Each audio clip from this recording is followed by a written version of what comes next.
Hi, hello, வணக்கம். Welcome back to Trend Breakers academy. So மார்க்கெட்டில வந்து ஃப்ரைடே வந்து நான் எதிர்பார்த்தது ஒரு flat opening or negative opening. But நடந்தது வந்து ஒரு கேப் அப் ஓப்பனிங் தான் நடந்தது. ஸோ அது வந்து பார்த்தீங்க அப்படின்னா, அந்த 23,100ல ஒரு மைனர் ரெசிஸ்டன்ட் இருந்தது. ஸோ அதுக்கு மேல ஓப்பன் ஆனனால அந்த 23,100 அப்படிங்கிறது வந்து சப்போர்ட் ஆக்ட் ஆச்சு.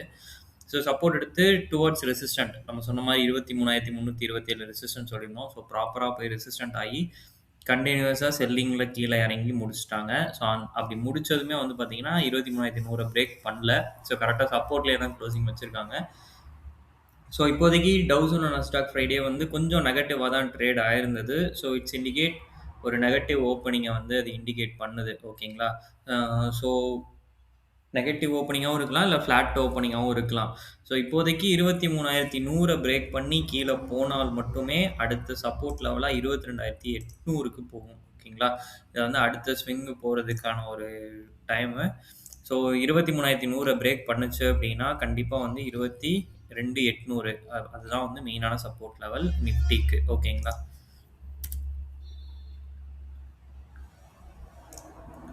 பேங்க் பேங்க் வந்து க்ளோசிங் நெகட்டிவ் தான். ஓகேங்களா? ஸோ அவன் நாளைக்கு ஃப்ளாட்டா ஓப்பன் ஆனா ரெசிஸ்டன்ட் 53,700. ஸோ ஆக்சுவலி நேத்து வந்து ஃப்ரைடே வந்து பார்த்தீங்கன்னா, அத பிரேக் பண்ணி கரெக்ட்டா 54,460ல அடுத்த ரெசிஸ்டன்ட் சொன்னோம். கரெக்ட்டா அந்த இடத்துல ரெசிஸ்டன்ட் ஆகி தான் செல்லிங் ஆனான்.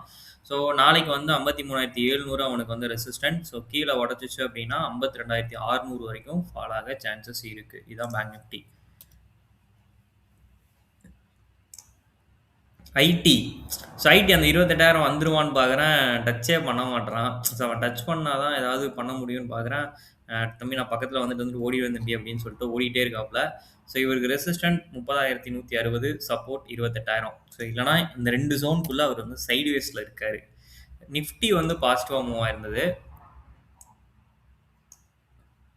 சரி நிஃப்டி ரிலையன்ஸ் வந்து பாசிட்டிவா மூவ் ஆயிருந்தது. பட் என்னதான் பாசிட்டிவா மூவ் ஆனாலும், அந்த லைனையும் பிரேக் பண்ணல. அதுக்கு மேல இருந்த ட்ரெண்ட் லைனையும் பிரேக் பண்ணல. 1224 அப்படிங்கிறது ஒரு ஸ்ட்ராங்கான ட்ரெண்ட் லைனா ஆயிட்டு இருக்கு. இது வந்து அப் ட்ரெண்டுக்கான ஒரு ஃபார்மேஷன்லயும் இருக்கு. 1424க்கு மேல போய் ஸ்ட்ராங்கா ஒரு டேல வந்து ட்ரேட் ஆச்சு அப்படின்னா மட்டும் தான் ரிலையன்ஸோட மொமெண்டம் வந்து பாசிட்டிவ்க்கு திரும்பும். இல்லைனா அது வரைக்கும் பாசிட்டிவ் கிடையாது. ஹெச்டிஎஃப்சி கண்டினியூஸா செல்லிங்ல தான் இருக்கு. அகைன் செல்லிங் 780 சப்போர்ட் சொன்னோம். கரெக்ட்டா 780ல க்ளோசிங் வச்சுட்டாங்க. இப்போ அடுத்த சப்போர்ட்டா நம்ம எடுத்துக்கலாம் அப்படின்றது பார்த்தீங்க அப்படின்னா, 716 தான். ஒரு பெரிய செல்லிங் இருக்கு. மைனரா வந்து 741 இருக்கு. ஓகேங்களா?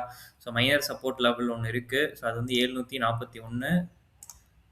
அது வரைக்கும் ஃபர்ஸ்ட்டு ஃபால் ஆகும்னு நான் எதிர்பார்க்குறேன். 740 அந்த ரேஞ்ச் வரைக்கும் ஃபால் ஆக சான்சஸ் இருக்கு. ஏன்னா, நெறைய பேட் நியூஸஸா வந்துட்டு இருக்கு ஹெச்டிஎஃப்சி பேங்க்ல. அவங்க சேர்மன் வந்து ரிசைன் பண்ணதுலருந்து.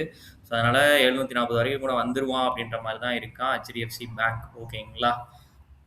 அதே மாரி வார் நியூஸ்ன்னு பார்த்தீங்க அப்படின்னா, யுஎஸ் வந்து ஈரான வந்து பெரிய லெவல்ல அட்டாக் பண்ற மாரி பிளான் பண்ணிட்டு இருக்காங்க. அந்த ஸ்ட்ரெய்ட் ஆஃப் ஹர்மூஸ வந்து ஓப்பன் பண்ணல அப்படின்னா, அவங்களோட எலக்ட்ரிக்கல் புரொடக்ஷன் யூனிட்ட வந்து அதிலேயே எது மேஜரா இருக்கோ, அத வந்து அடிப்போம் அப்படின்ற மாரி சொல்லியிருக்காங்க. அதுக்கு சப்போர்ட் பண்றதுக்காக வந்து பிரிட்டன் வந்து அவங்களோட நீர்மூழ்கி கப்பல வந்து அனுப்பிச்சிருக்காங்க அப்படின்ற மாரி, சப்மரைன்ஸ வந்து அனுப்பிச்சிருக்காங்கன்ற மாரி இப்போ ரீசென்ட்டா ஒரு நியூஸ் வந்திருக்கு. இந்த மாரி கான்ஃப்ளிக்ட்ஸ் வந்து இன்னும் போயிட்டு தான் இருக்கு. ஈரான் வந்து பணிஞ்சு போவாங்கன்னு எதிர்பார்த்தாங்க யுஎஸ். ஆனா வந்து ஈரான் வந்து நாங்க திருப்பி அடிப்போம்னு திரும்ப திரும்ப அடிச்சுக்கிட்டே இருக்காங்க. இஸ்ரேல் வேற ஒரு கம்ப்ளைண்ட் வச்சிருந்தாங்க. ஈரான் வந்து 4,000 கிலோமீட்டர தாண்டி போய் அடிக்கிற மாரியான ஏவுகணைலாம் வச்சு, லான்ச்சர்ஸ்லாம் வச்சு எங்கள அடிக்கிறாங்க அப்படின்ற மாரி இஸ்ரேல் சொல்லியிருந்தாங்க.